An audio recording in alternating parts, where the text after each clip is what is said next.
16 questions that you need to ask yourself, and make sure you're prepared before you go into any kind of negotiation, or in fact any kind of commitment or relationship. These 16 questions are crucial to getting clear. I've said many times that clarity leads to power, and when you're not clear, it's a good chance you're not going to produce the results you want. If you're heading for Mount Everest and you wanted to have the goal of getting to the top of that mountain, wouldn't you have a plan before you went? Wouldn't you want to address the potential unpredictable issues that come up, like weather changes? Sure, so that the end result is always going to be accomplished and you're up at the top of that mountain. Well, if that's true, then it makes sense to me that you'd want to plan before you go into any kind of agreement or a meeting or a negotiation ahead of time. People who don't plan to fail. And I know that from experience, because I found myself in many situations where I was not prepared, and then because of the emotional duress I was in, I agreed to things I wish I didn't do.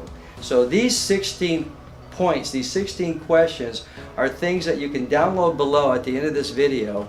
They're yours. Follow them to the letter. You should not enter a negotiation room unless these things are understood. We're going to go over things like, what kind of environment are you going into? What's the layout, the physical layout? What kind of type of negotiator do you have in front of you? Is it going to be an agreeable guy? Is it somebody when you shake hands with, you got to count your fingers when you let go? Those are called sharks. And the last thing you want is to be shark food. What are the issues at stake? What are the risks? What are you willing to be flexible on? What do you need to survive? These are important things. Those are just a few.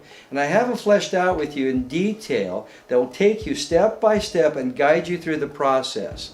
Here's what I do. I take these 16 questions and I fill them out twice. Now, what does that mean? That means that I'm going to sit down and I'm going to answer these questions about me. So all of these questions, even though they look at first like they're about finding out about the other side, you get clear what your position is. What are your issues? What are the risks that you're willing to come up with? What kind of alternatives will you come up with if you got an impasse going on? Once you do that, you write that down, you have it for yourself, and you look at that frequently before you meet. That way you're solid and you're not thrown off. You're prepared to have that emotional umbrella should it have a storm.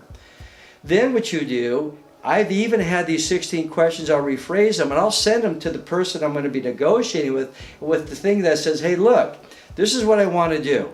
I want to find out how we could reach a mutual benefit and have a long-lasting relationship in this particular negotiation that works for both of us. It will be helpful for me to know what your needs are, what your issues are. What are the things that you'd like to see as an end result? Sometimes they'll fill it out and I'll get it back. Sometimes they don't. When you don't, that's more information that you're getting about how they're going to play the game.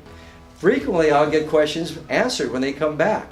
That gives me so more preparation when I get into that particular environment. So I'm excited for you to use these, put them to work, make them yours, customize them. The main goal of these 16 questions is to really support one thing, and one thing only. It's really key for me. It's my guiding light. When things get stormy out there, it's important to have a lighthouse to focus on, and that's this. How can I maintain my integrity and act in a way that's going to be a mutual benefit to everybody concerned, including the person I'm negotiating with? Whatever things go tough, that's what I hold on to. I get back to that. All 16 of these questions are designed to wrap around that statement.